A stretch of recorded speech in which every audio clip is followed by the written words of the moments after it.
ሰላም እንደምን ሰንብታችኋል ውድ የብስራት ዩቲዩብ ቻናል ተከታታዮቻችን የእግር ኳስ የዳኝነት ምስጢር መሰናዷችን እንደ ሁል ጊዜም የተለያዩ ሀሳቦችን ይዞ የዚህን ሳምንቱን ይዞላችሁ ቀርቧል። እስከ ፕሮግራሙ ፍጻሜ ድረስ አብራችሁን እንድትቆዩ በአክብሮት እንጋብዛችኋለን። እንደ ሁል ጊዜው የካፌ ኢንስትራክተር ሽፈራው እሸቱ ዛሬም ከኛ ጋር ጥሩ ቆይታን ያደርጋሉ። ፕሮግራሙን እየመራው ከመላ ስቱዲዮ ባለሙያዎች ጋር አብሬያችሁ የምቆየው አዲስ መሐመድ ነኝ። አብራችሁን ቆዩ። የካፌ ኢንስትራክተር ሽፈራው እሸቱ እንኳን ደህና መጡ። እንዴት ሰነበቱ? እንኳን ደህና ቆየሽኝ። ሰላም ናችሁ እናንተ? መልካም፣ እኛ በጣም ደህና ነን። ሳምንቱት እንዴት አለፈ? ጥሩ ነው፣ እግዚአብሔር ይመስገን። ሳምንቱ ቶሎ ቶሎ ይመጣል። ያው እድሜያችንም የዛኑ ያህል ይሄዳል። ቢሆንም አንዳንድ ሳምንት የማይረሱ ነገሮች ጥሎ ይሄዳል። ማይረሱ ነገሮችና ኳስ በተለይ ኳስ ላይ ነው እንከታተለው፣ ሙያችንም እሱ ላይ ነው። ትዝታዎች ይኖራሉ እና አንዳንድ ቲሞች ሲጫወቱ በምናያቸው አንዳንድ ነገር አይረሱም። ማይረሱ ነገሮችን እናያለን። ጥሩ ኳስ ግብ ሲገባ እናያለን። አይረሱም አንዳንዶቹ። አሁን እኔ አንድ ወቅት ላይ የዓለም ዋንጫ ይመስለኛል ምናልባት አንቺ ልጅ ሆነሽ አታውቂው እንደሆነ አላውቅም። ሶከር የሚባል ተጫዋች ነበረ። በጣም ታዋቂ ተጫዋች ነው። ኳስ ከዚህ ከአግዳሚው መንገድ የሜዳው አጋማሽ መስመር ላይ እዚህ ገደማ ላይ ያገኘውን ኳስ በቀጥታ መጥቶ እዚህ ግብ ያገባበት ሁኔታ እስካሁን ባይኔ ላይ አለ። አሁን በቀጥታ መጥቶ ተጫዋቾች ግብ ሲያገቡ አይዋጥሎት በምንም ያ ነው መልሶ ያን ትዝታ ልኬቶት ወይም እሱ ነው በቃ የሚገርም ነው። ሶከር ነው የሚባለው ተጫዋቹ ስሙ በትክክል አነባበቡን እንትን ካላልኩ እና ይሄ ክሮሻ የሚባለው ቡድን የሱ ተጫዋች ፍንጥቅጥቅ ነጭ ኖሯቸው ቀይ የሚለብሱት ያና ሉካ ሞድሪች አገር በጣም የሚገርም ነው። እና ስለዚህ እንደዛ ትዝታዎች ጥሎብሽ የሚሄደው አሉ። አሁን እዚህ አሉ ጥሩ መቼዎች ቅጣቶች ሲመቱ የሚያስደስቱ ግብ ቀጥታ የሚያገቡ አሉ።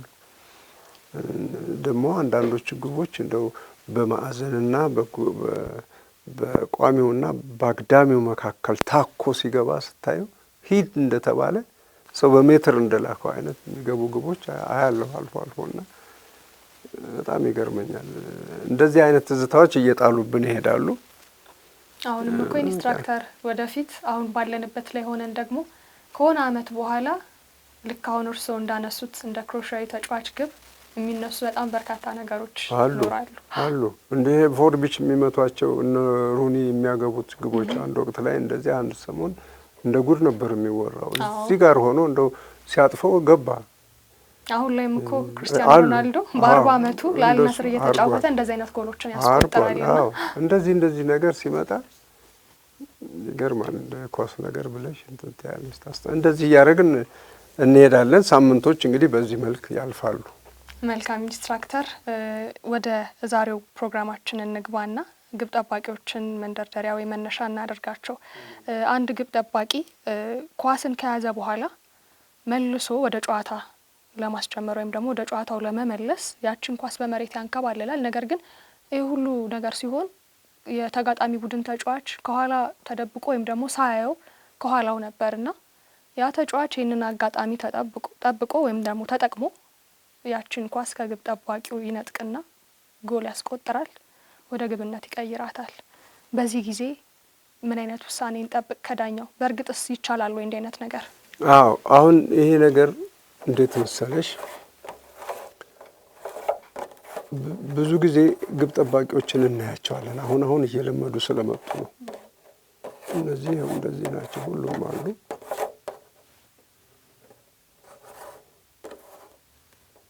ኳሱን ከዚህ እንደተመታለት ሜቢ 4 ቁጥር ሊሆን ይችላል የሚመታው ግብ ለማግባት።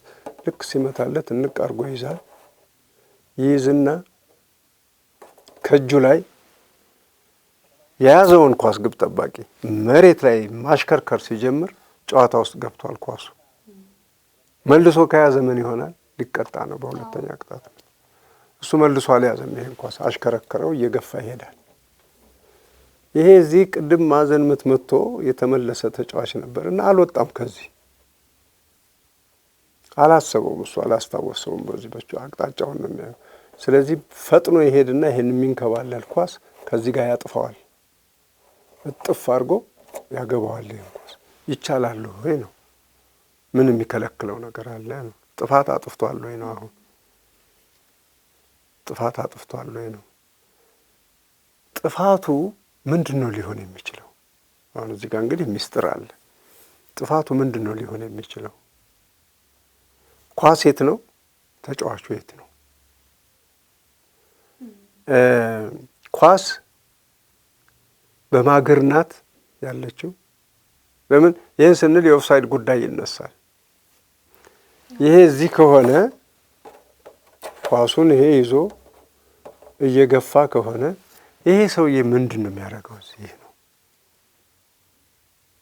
ተጫዋቾች እንደሆነ ያውቀዋል። አዎ። ስለዚህ ምንድን ነው አንዳንድ ግብ ጠባቂዎች ኳሱን እንደያዙ ገና ከቅፋቸው ሳይወጣ ውጡ ይላሉ ጓደኞቻቸው። ግራ ቀኝም ይመለከታሉ። አይተው ነው ሂዱ ሂዱ ሂዱ ይላሉ። ይሄ እዚህ ቀረ። ከየት መጥቶ ነው ይሄን ኳስ አጥፎ ይዞ የሚሄደው? ህጋዊ ተጫዋች ነበር ወይ? ይሄን ነው መፈተሽ አለብን። በራሱስ ቅጣት አያስጥልበትም ወይ? አዎ። ስለዚህ ይሄንን ማድረግ ይቻላል ማለት ምንድን ነው? ይሄ በሁለት ነገር ነው ያለን። ግብ ጠባቂ ኳሱን እየገፋ እያለ ከኋላ ያለ ተጫዋች መጥቶ ኳሱን አጥፎ ግብ ያገባ ይቻላል ወይ የሚለውን በአንድ ጥያቄ ትይዥውና በምን ሁኔታ የሚል ጥያቄ ትጠይቂያለሽ። አሁን ሌሎች ተጫዋቾችም እዚህ አሉ። ምት ነው የተመታው፣ ይሄም አለ። እንደዚህ ባሉበት ሁኔታ አቅም እንደዚህ ረጅም ነው ማለት ይመጣልን ብሎ አላሰበውም ሊሆን ይችላል። ፊቱም ወደዛ አድርጎ ሊሆን ይችላል። ይሄ ግብ ጠባቂ ቴክኒኩን ነው አሁን የህጉን ትርጉም ለማወቅ ነው። ይሄ ግብ ጠባቂ ኳሱን ለቀቃት፣ ወደ ለቀቃት፣ ይሄም ወደዚህ እየሮጠ ሄደ ለመቀበል። በእንዲህ አይነት ጊዜ ግን ይሄ ፈጣን 12 ቁጥር ሮጦ መጣና ይሄን ኳስ አጠፈና አስገባው ነው። ይቻላል ወይ ነው? ምን ይከለክለዋል ነው? የሚከለክለው ነገር አለ። አንለስ አዘርዋይስ ቅድም እንዳልኩት እሱ ብቻ እዚህ ጋር ከቆመ ግን ከኋላው የነበረ ተጫዋች መጥቶ ታጥፎ ግብ አገባ ምን አረገ ልንል አንችልም። ምክንያቱም ኳሱም ያለው ከፊቱ ነው፣ ተጫዋቾችም ከፊቱ ናቸው፣ ሁሉም ያሉት። በእንዲህ አይነት ሁኔታ መቆም እንደሌለበት የኦፍሳይድ ህግ ያገለግላል። ለዚህ ቦታ ከኳሱም ከሌሎቹም ተከላካዮች ይልቅ እሱ ነው ቀርቦ የት የሚገኘው ለተጋጣሚ የግብ መስመር። በምንድን ነው ይሄንን ልናሻሽልለት የምንችለው? ስለዚህ ቀድሞውኑ በአቋቋሙ ኦፍሳይድ ነው። ነገር ግን ኳሱ እየተጫወተ ባለበት ኳሱን እየገፋ ባለበት ጊዜ እሱ ከኦፍሳይድ ውጭ ሆኖ ካለ ልክ በእንዲህ አይነት አቋቋም ይቆማሉ። በዚህ ጊዜ ሮጦ ግን ይሄን ኳስ አጥፎ ማግባት የሚከለክለው ነገር የለም። ለምን? ተጫዋቹ ኢቭን ግብ ጠባቂው አንድ ቁጥርንም መግፋት ይችላል እንደ ማንኛውም ተጫዋች። ለምሳሌ የዚችን የግብ ክልልን ምስጢር ያየን እንደሆነ ብዙ ሰው ባይከታተላት ከሆነም ጥሩ ነው። እቺ ማለት የግብ ጠባቂ ክልል ናት ይላሉ። የግብ ጠባቂ ክልል አይደለችም። እሷ የመልስ ምት ማስመቻ ቦታ ነች። ክልል አላት፣ ሁሉ ነገር አላት እንደ ፍጹም ቅጣት ክልል ውስጥ። የዚች ዋነኛ ጥቅም ምንድን ነው? አንዱ መልስ ምት ማስመቻ ይሆንና ትልቁ ከዚሁ ጋር ከተጫዋቾች ጋር በተያያዘ ሁኔታ ግብ ጠባቂ በማዕዘን ምትም ጊዜ ይሁን በቀጥታ ጨዋታ ጊዜ ይሁን ኳሱን ለመያዝ በአየር ላይ ያለን ኳስ ብድግ ሲያደርግ ይሄ ብድግ ብሎ ኳሱን ለመያዝ ሲፈልግ ይገፋል እዚህ ጋር። ስለዚህ ህጉ ምን ይላል? በዚህ በግብ ክልል ውስጥ ግብ ጠባቂ ኳሱን ካልያዘ ባላጋራውን ካላስቸገረ በስተቀር የማይገፋበት ቦታ ነው ይላል።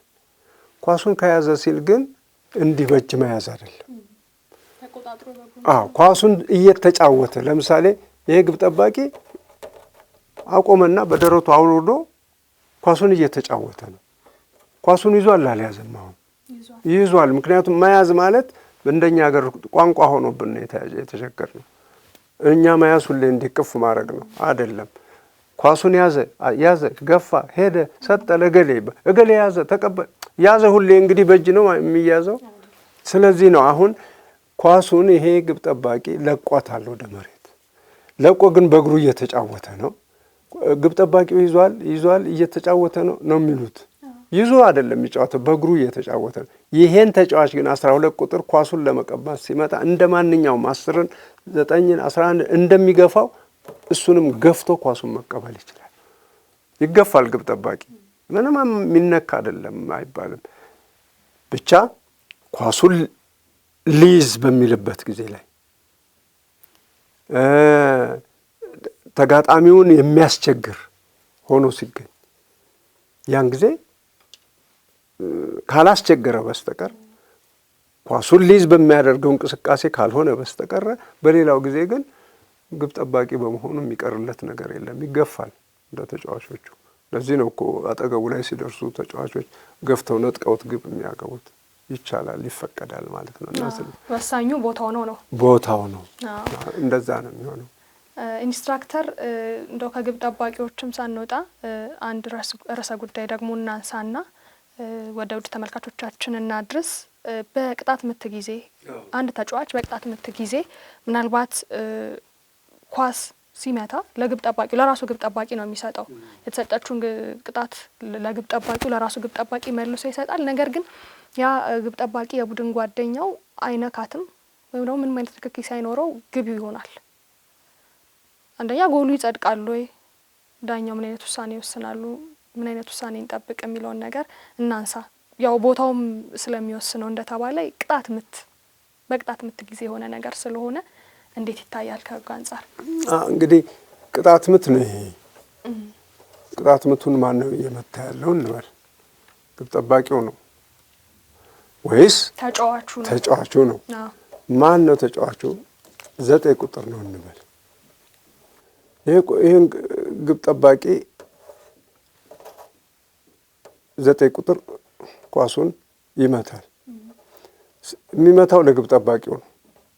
ግብ ጠባቂው ግን ተዘናግቷል ወይም በተፈጥሮ ምክንያት ዝናብ ጥሎም ሊሆን ይችላል፣ ተንሸራቶም ወድቆ ሊሆን ይችላል። አልነካውም፣ አልደረሰበትም። ስለዚህ 9 ቁጥር እሱ የሚመታውን ምት ቅጣት ምት ማለት ነው የሚመታለት ከተጋጣሚው ወገን ከሆነ ግን ጓደኛውን ይመታል። ጓደኛው ይመታል። ይሄንን ኳስ ያዝ ብሎ ይመታል። ለምን ግብ ጠባቂዎች ኳሱን ይዘው ሲለጉ በልምምድም ቢሆን ከተጫዋቾቹ ይልቅ በርቀት ይመታሉ። ስለዚህ ነው ለተጫዋቾቹ ለማቅረብ እንዲችል 9 ቁጥር ቀስ አድርጎ ለሱ ይሰጠዋል። ያቺ ኳስ ግን እዚህ ጋር ስትደርስ እሱም ወደዛ ወደቀ። እንዳጋጣሚ አልደረሰባትም፣ ተንከባላ ገባች እና ምን ይሆናል ነው አሁን? እንዴትስ እንደገና ይጀመራል? ግቡስ ይጸድቃል ወይ? አንደኛ በቅጣት ምት ጊዜ ህጋችን 13ኛ ህግ ላይ ቅጣት ምቶች የሚለውን ስናይ በቅጣት ምት ጊዜ የሚሰጡ ቅጣት ምቶች በቀጥታ ተመተው ግብ የሚሆኑ አሉ። በቀጥታ ደግሞ ተመተው ሌላ ተጫዋች ሳይነካቸው ግብ ቢገቡ ግቡ የማይጸዳባቸው ሁኔታዎች አሉ። ለእነዚህም አንደኛና ሁለተኛ ቅጣት ምት የሚባሉት ናቸው። ይሄ ቅጣት ምት ምንድን ነው? አንደኛ ይሁን ሁለተኛ ቅጣት ምት ይሁን ምንኛውም ይሁን ግን ኳሱ ተመታ። ኳሱ ደግሞ ወደዚህ እንዲመታ ለተጋጣሚው ለተበደለው ተጫዋች ስለሆነ የሰጠው እሱን መምታት ሲገባ ለራሱ ጓደኛ ለመስጠት ነው የሞከረው። ኳሱን እየተጫወተበት ነው። ኳሱ ጨዋታ ውስጥ ገባ። ይሄ ኳስ ጨዋታ ውስጥ ከገባ በኋላ ግን መጥቶ ምን ሆነ? ግብ ገባ። ግብ ከገባ እየተጫወተ ግብ የሚያገባ ተጫዋችና በቅጣት ምት ጊዜ ግብ የሚያገባ ተጫዋች ይለያያሉ። በቅጣት ምት ጊዜ ሳይሆን እየተጫወተ እየገፋ ለምሳሌ 9 ቁጥር ከዚህ እየገፋ ይችን ኳስ ተቀብሎ ይሄ እንዲህ የሰጠውን ኳስ እየገፋ መጣና ልክ እዚህ ገደማ ሲደርስ ለግብ ጠባቂው ሰጣለሁ ብሎ በተረከዙ ነካ ሲያደርግ ይሄ ኳስ ግብ ይገባል። ምን እናደርገዋለን? ግብ ነው። ለምን? በጨዋታ ላይ ስለሆነ። ይሄኛው ቅጣት ምት ነው። ቅጣት ምት ነው። ምታ ተብሏል። ግን ወደዛ መምታቱን ተወና አዙሮ ወደዚህ መጥቶ ቀጥታ ግብ አገባው። አንደኛም ቅጣት ምት ይሁን ሁለተኛ ቅጣት ምትም ይሁን ውጤቱ ለተጋጣሚው ነው እንጂ ላይ ስንደርስ ነው እንጂ የምናነሳው። አሁን ግን በሁለቱም ጊዜ በቅጣት ምት ጊዜ በራሱ ግብ ላይ የሚያገባ ተጫዋች ካለ በማዕዘን ምት ይቀጣል ነው ህጉ። አንደኛ ቅጣት ምትም አድርጊው ሁለተኛ ቅጣት ምትም አድርጊው በማዕዘን ምት ይቀጣል። ጎሉ አይጸድቅም። በቃ ግቡ አይጸናም። ምክንያቱም ቅጣት ምቱ የተሰጠው እሱን ራሱን እንዲጎዳ ሳይሆን ለሱ እንዲጠቀም ነው ህጉ የፈቀደለት። ተጋጣሚውን ቡድን ላይ ነው የተሰጠውና ይሄ ግብ ሊጸና አይችልም። ግን ኳሱን ወደ ውጭ እንዳወጣ ተደርጎ ያ የወጣ ተጫዋች በምን ይጀመር? የወጣ ጨዋታ በማዕዘን ምት ይጀመር ነው ህጉ የሚለው። በማዕዘን ምት ይጀመራል ማለት ነው። ኢንስትራክተር ጥሩ ቆይታ አደረግን።